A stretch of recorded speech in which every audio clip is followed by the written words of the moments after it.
सबैजनालाई जय मसी good morning. म चाहिँ उठिसकेको छु। आज चाहिँ बिहानै फुल मेकअपमा देख्नु हुँदै होला। म चाहिँ जाँदैछु आज चर्चमा। म चाहिँ आज साथीको रुममा छु। गुड मर्निङ भन्नु। गुड मर्निङ जय मसी। हामी कहाँ जाँदैछौँ भनिदिनु न।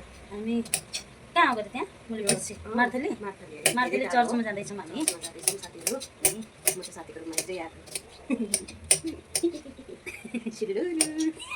जय मसी गुड मर्निङ। उठेको आमै ल सिलिलु कति कति कति आबै आबै यहाँनिर साथीहरू आमामामा उडा उड्दैन त हालिदिनु आँटेको चिया तपाईँले हजुरलाई हेर्नु न साथीहरू कत्रो कपमा हाल्नु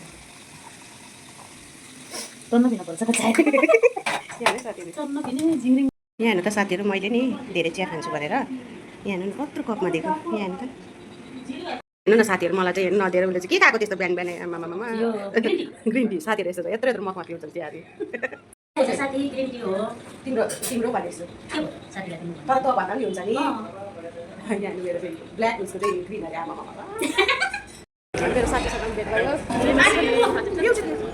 सन्चै हेर्नु त पकाएको हजुर ल त्यहाँबाट सुरु गर्दै नगर भन ल प्लिज। वाउ जय मसी सबैजनालाई जय मसी।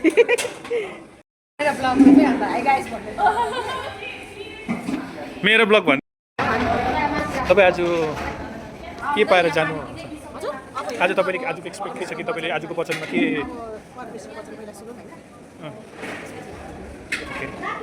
एक्साइटेड हुनुहुन्छ एक्साइटेड हुनुहुन्छ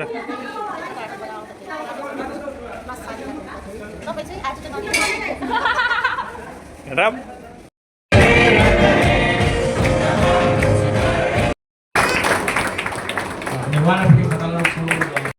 स्प्रे भनेको जस्तो एस्प्रेलाई स्प्रे भनेको जस्तो यो पनि हाउस ब्यान्ड पछि के बनाएको हो हस्ब्यान्ड भनेर आउनुभयो। तर हस्ब्यान्डको काम चाहिँ वास्तवमा घरलाई सम्हाल्नु हाउसलाई बाइन्ड गर्ने काम हो। रबर ब्यान्डले जसरी कपाललाई बिग्रिनुदेखि रोक्छ त्यसरी तपाईँहरूको हस्ब्यान्डहरूले पनि परिवारलाई बिग्रिनुदेखि रोक्नुपर्ने कुराहरू हो। हालेलुया।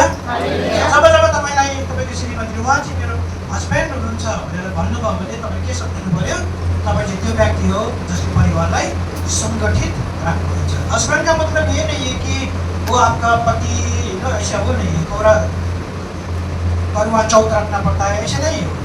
हाँ, हस्बैंड का मतलब क्या होता है ना, पुराने जमाने में इंग्लिश में इसको हाउस बैंड बोलते थे। हाउस का मतलब है घर, बैंड का मतलब है उसका संभालना, उसका संभालना। तो जो व्यक्ति घर को संभालता था ना तो उसको हाउस बैंड बोलते थे। लेकिन पीछे भाषा बिगड़ते गए ना तो हाउस बैंड को लोग हाउस बैंड बोलने लगे। समझ गए नहीं होता। तो अभी जब आप लोग किसी को ये मेरा हस्बैंड है किसी को नहीं अपना पति को ये मेरा हस्बैंड आपको नहीं तो कुछ करने लगा। हस्बैंड को क्या बोलना चाहिए, समझना चाहिए कि मैं वो बंदा हूँ, मैं वो बंदा हूँ जो घर को संभाल के रखता है। समझे क्या मेरा हिंदी ल अलिक कम्ती हालिदिनु कम्ती भयो भयो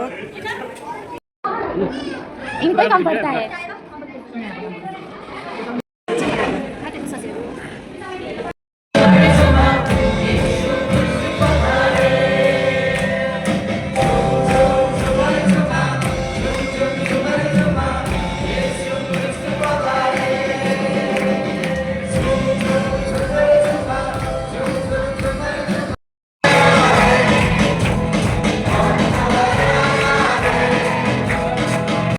हेलो एभ्रिवान सबैजनालाई जय मसी गुड मर्निङ। आशा गर्दछु सबैजना सन्चै हुनुहुन्छ भनेर। म पनि ठिकै छु साथीहरू। अनि हिजो चाहिँ म साथीहरूको चर्चमा गएको थिएँ अनि एकदमै परमेश्वरको वचन दार्जिलिङबाट आउनुभएको थियो पास्टर भए उहाँले धेरै राम्रो वचनहरू दिनुभयो श्रीमान श्रीमतीको बारेमा। श्रीमान कस्तो हुनुपर्छ श्रीमती कस्तो पर्छ भनेर चाहिँ उहाँले दिनुभएको थियो। अनि धेरै खुसी लाग्यो, धेरै आशिषित भयौँ हामी चाहिँ।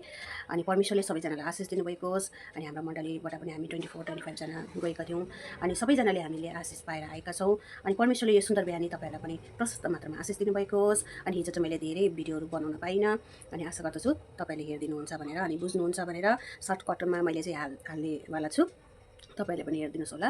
अनि साँच्चै नै परमेश्वरको वचन चाहिँ जहिले पनि म भन्ने गर्दछु राम्रो हुन्छ भनेर होइन। अनि तपाईँहरू पनि सन्चै हुनुहुन्छ होला, ड्युटी गइसक्नुभयो होला। आजको दिन शुभ रहोस्। By by.